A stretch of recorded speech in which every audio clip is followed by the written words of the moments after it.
Bonjour Adrien Quatennens. Bonjour. Merci d'être avec nous, député du Nord, coordinateur de la France Insoumise.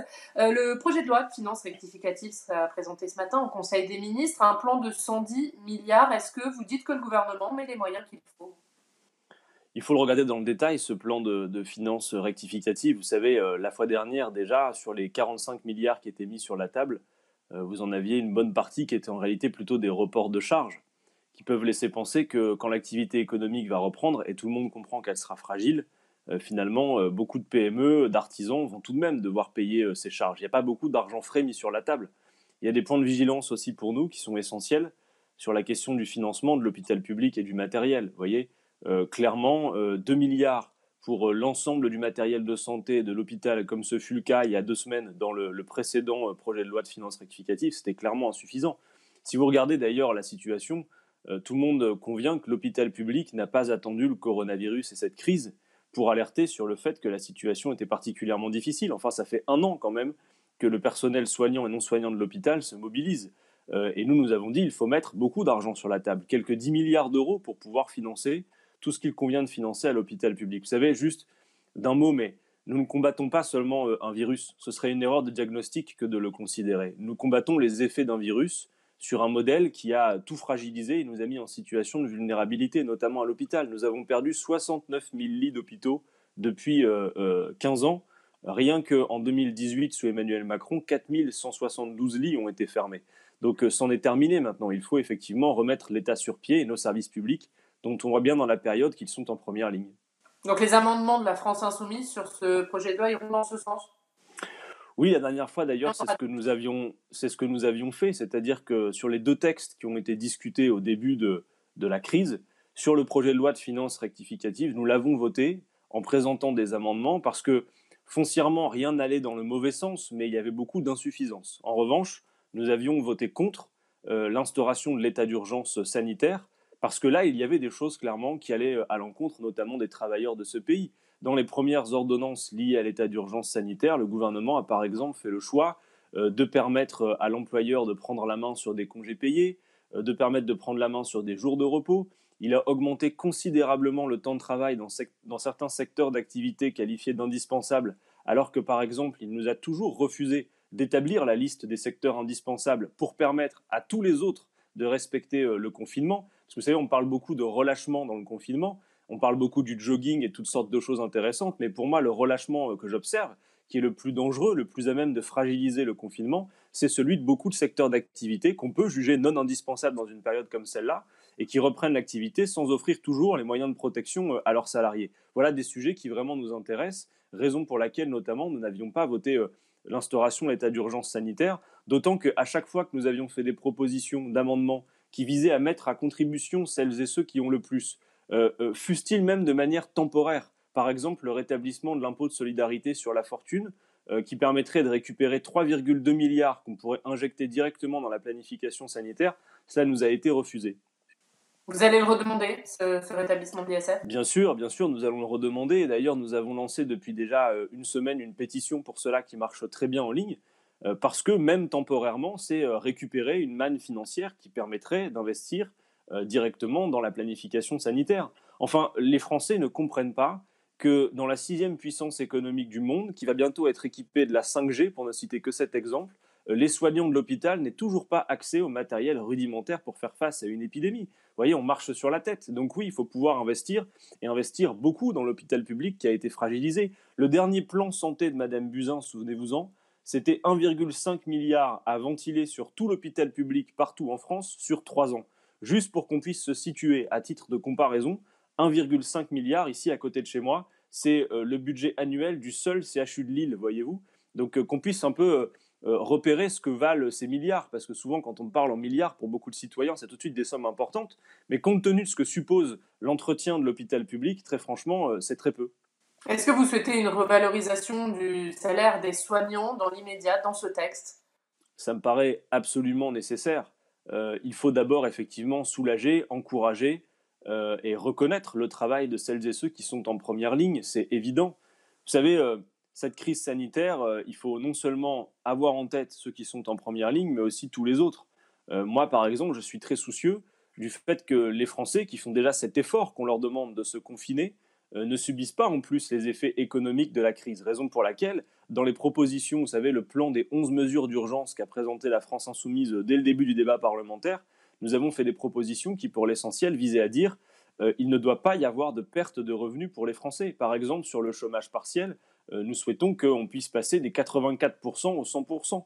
Personne ne doit subir, en plus du choc sanitaire, en plus du choc humain et psychologique que représente le confinement et qui est un effort qu'on demande à tous les Français, ne doit subir les conséquences sur ses revenus. On pourrait imaginer par exemple aussi, dans la période, suspendre certaines dépenses, suspendre par exemple les loyers, ou à tout le moins que certains remboursements, par exemple bancaires, soient diminués d'autant que la baisse des revenus, de manière à ce que personne n'ait à en subir le choc pour soi et ses proches. Gérald Darmanin annonce ce matin une prime pouvant aller jusqu'à 1 000 euros pour les fonctionnaires mobilisés durant cette période. Est-ce que vous saluez cette prime? Comme on sait que le personnel du privé pourrait y accéder, il est évident, au vu de la mobilisation en ce moment des services publics, qu'ils doivent être aussi revalorisés. Tout le monde le comprend, vous savez, très étrangement, ce sont beaucoup des Gaulois réfractaires et ceux qui ne sont rien qui sont aujourd'hui au front, pour reprendre le langage guerrier d'Emmanuel Macron, avec lequel, par ailleurs, je ne suis pas d'accord. Mais on découvre en effet qu'à l'heure où on se parle, ceux qui sont en première ligne sont d'abord les agents du service public et également plutôt les petites payes, vous en conviendrez. Donc oui, ça me paraît essentiel qu'il y ait un geste de reconnaissance qui soit fort et c'est tout à fait indispensable. Mais vous dites pas seulement, pour que ce soit clair, pas seulement pour les fonctionnaires, ça va être aussi à d'autres catégories, c'est ça que vous dites? Bah, écoutez, il y a eu la dernière fois la prime qui avait été proposée, y compris au personnel du privé. C'est très bien que ce type de prime puisse être adressé également aux fonctionnaires. Moi, je pense que tous les salariés qui sont mobilisés dans cette crise et qui permettent le fonctionnement du pays malgré la situation doivent pouvoir être en effet récompensés. Emmanuel Macron qui a annoncé lundi soir une aide pour les familles les plus modestes et aussi pour les étudiants. Est-ce que vous dites là aussi que c'est une bonne chose? Vous savez, il y a beaucoup de choses qui vont dans le bon sens, bien qu'elles puissent être jugées parfois insuffisantes. Mais il est vrai que tout le monde le voit, nous sommes aussi confinés dans nos inégalités, avec ce que cela suppose derrière. Il est clair qu'être confiné au bord de l'océan à Biscarrosse dans une belle maison, c'est pas exactement la même chose qu'être confiné dans un studio avec une famille nombreuse au cœur de l'Île-de-France. Donc, et c'est un effort considérable qui est demandé à tous les Français.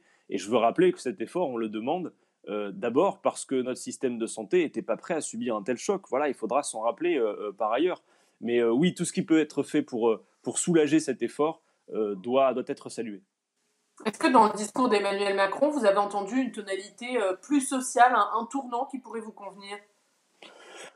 Non, écoutez, moi je me méfie d'une chose, c'est que à l'heure d'une crise majeure comme celle que nous vivons, toutes sortes d'acteurs de la vie politique sont prêts à toutes les contritions en espérant leur amnistie.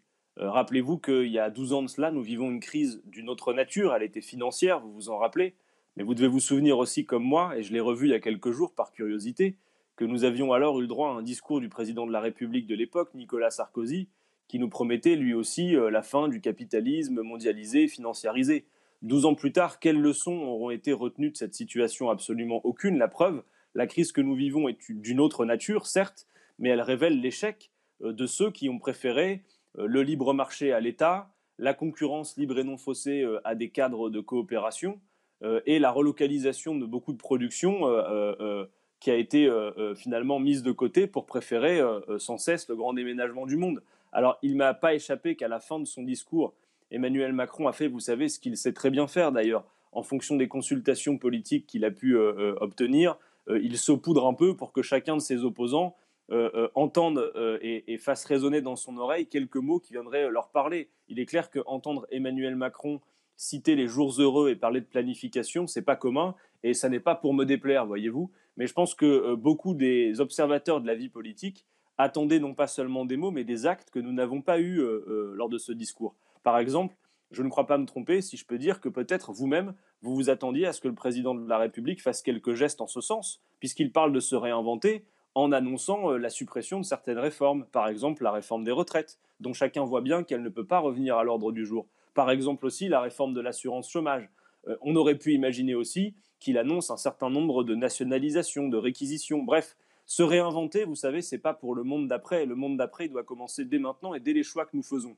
Or, moi, j'observe qu'Emmanuel Macron et son gouvernement, y compris dans leurs choix, pas dans les mots, mais dans les actes, sont plutôt en train de considérer que tout ce que nous vivons actuellement n'est qu'en quelque sorte qu'une parenthèse et qu'il va s'agir de relancer la machine au plus vite. Mais moi, je dis qu'une telle mise à l'arrêt de notre économie ne doit pas avoir pour priorité de relancer la machine, mais de la remplacer. Parce que je vous fais une confidence, le coronavirus n'était peut-être pas prévisible, en tout cas, il n'était pas prévu, mais demain, à l'ordre du jour, il y a des crises qui sont annoncées, prévisibles. Je pense par exemple aux effets du changement climatique, qui vont nécessiter une mobilisation d'une ampleur tout aussi considérable, sinon plus encore que celle d'aujourd'hui.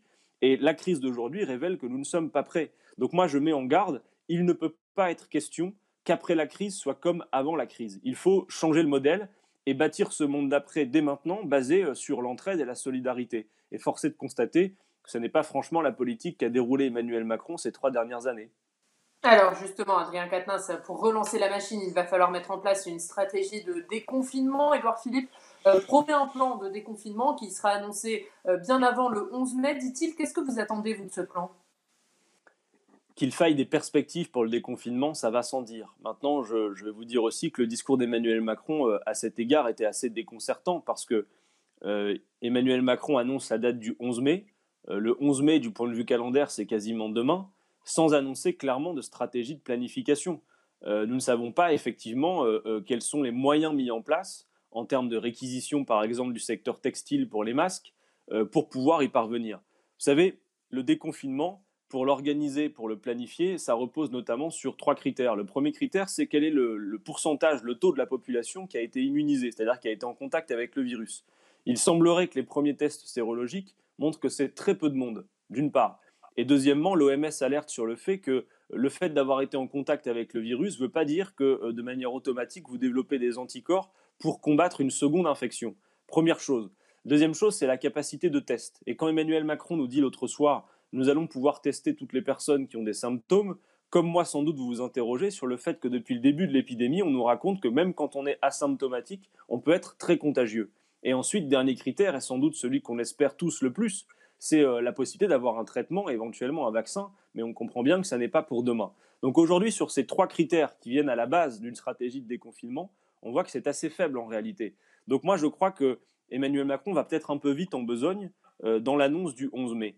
Et j'observe que comme il n'a pas non plus renforcé le confinement et comme il n'a pas voulu donner suite à notre proposition de mettre à l'arrêt les secteurs non indispensables en laissant ces secteurs à l'activité, je crois qu'Emmanuel Macron est en train de faire en quelque sorte un choix qui favorise plutôt la reprise de l'activité économique dans les mêmes dispositions qu'avant la crise que celui d'assumer le fait que le confinement peut encore durer. Alors après, j'entends bien que tout le monde a besoin d'une perspective de déconfinement, mais j'adjure le président de la République de ne pas rentrer dans le déconfinement de la même manière qu'il est entré dans le confinement, c'est-à-dire avec un niveau d'improvisation et sans planification, ce qui laisserait évidemment penser qu'une deuxième vague de l'épidémie serait à craindre. Mais clairement, ça veut dire quoi? Vous avez le sentiment que l'exécutif, qu'Emmanuel Macron fait primer l'économie sur le sanitaire, sur la santé des Français? Écoutez, en tout cas, ce que j'observe comme vous, c'est que depuis à peu près 10 jours, on a cette petite musique qui consiste à dire finalement, eh bien, après la crise, tout le monde va se remonter les manches et puis peut-être les salariés de ce pays vont travailler plus. On a entendu toutes sortes d'hypothèses absolument folles. Demander aux gens, après ce sacrifice, d'aller en plus renoncer, pourquoi pas, tiens, à leurs vacances, de travailler jusqu'à 60 heures par semaine. Bref, de faire payer la crise aux salariés de ce pays. Alors qu'on le sait, enfin, je cite qu'un seul exemple, mais un Français aujourd'hui, un salarié français, travaille 45 jours par an en moyenne pour rémunérer les actionnaires.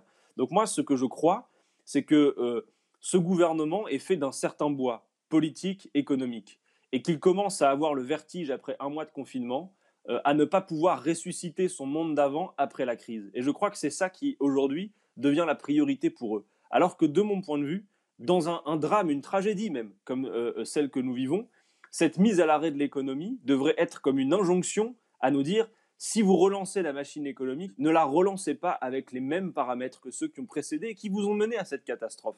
Et ça, je crois qu'Emmanuel Macron est incapable de le penser. Voyez. Donc aujourd'hui, j'observe que dans son discours, sa priorité désormais semble être effectivement la reprise de l'activité, peut-être au prix du fait d'assumer que certains Français soient contaminés, puisqu'on sait que quand même le taux de gravité et de mortalité est pas très conséquent.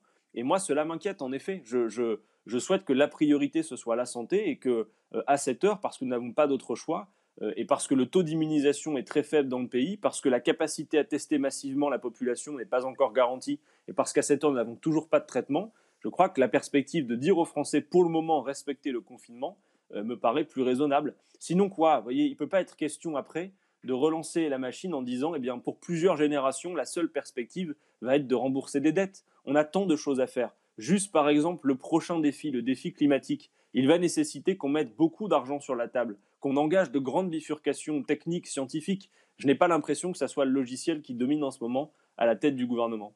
Un dernier mot, Adrien Quatennens, est-ce que dans cette après-crise, vous redoutez une fracture sociale? Et si oui, comment on l'évite? Il y a à tout le moins la nécessité effectivement de retrouver du consentement. Et moi, je continue à mettre sur la table la proposition d'une assemblée constituante qui redéfinirait les règles communes. On va en avoir besoin. Vous savez, dans cette période politique, je le disais, on voit beaucoup d'acteurs de la vie politique qui flottent comme des bouchons au gré du courant et sont capables de changements de discours. Moi, j'observe une forme de victoire culturelle dans le moment. C'est que beaucoup d'acteurs de la vie politique, quels qu'ils soient, et même ne venant pas de notre famille politique, utilisent désormais des mots qui en fait font écho à ce que nous proposons depuis longtemps. Quand j'entends par exemple Jean-Christophe Lagarde proposer le retour du ministère du Plan, quand j'entends Xavier Bertrand, qui il y a encore quelques mois défendait la réforme des retraites, ou en tout cas disait qu'il fallait en finir avec les régimes spéciaux, que les salariés devaient faire des efforts, dire surtout qu'il ne faut pas que les salariés payent après la crise et pas d'austérité, bon, je vois qu'il y a une sorte de, je le dirais à la va-vite, mais de mélanchonisation des esprits en quelque sorte dans cette période. Et nous remettons sur la table un programme politique, l'avenir en commun, qui n'était pas, vous savez, juste un exercice de style ou de communication.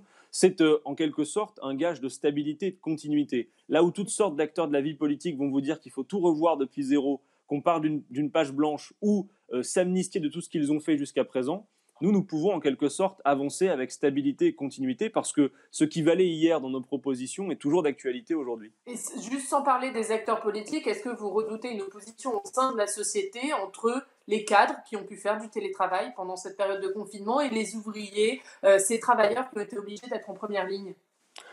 Il ne s'agit pas juste de la redouter, mais il faut bien pouvoir la constater. Je l'ai dit tout à l'heure, nous sommes également confinés dans nos inégalités et tout cela révèle que certains préconçus, certains totems, certaines certitudes sont ébranlés. Vous voyez, j'espère que par exemple, la manière de voir et de penser le service public et les fonctionnaires dans ce pays va être considérablement modifiée à la sortie d'une crise comme celle-là. Parce que maintenant, tous les soirs à 20 h, on applaudit les soignants, mais les soignants, pendant un an, ils étaient en grève, en manifestation, et on n'a pas vu qu'on les applaudisse. Donc clairement, une crise comme celle que nous vivons, elle vient nous transformer. Elle vient nous transformer d'abord dans notre part d'intimité la plus profonde, dans notre humanité au quotidien. Mais j'espère aussi qu'elle procède d'une certaine formation politique qui permet que certains rebattent les cartes et puis viennent potentiellement changer d'idée et avoir une vision plus précise de ce qu'il conviendrait de faire par la suite. Merci beaucoup. Merci à vous. Avec nous.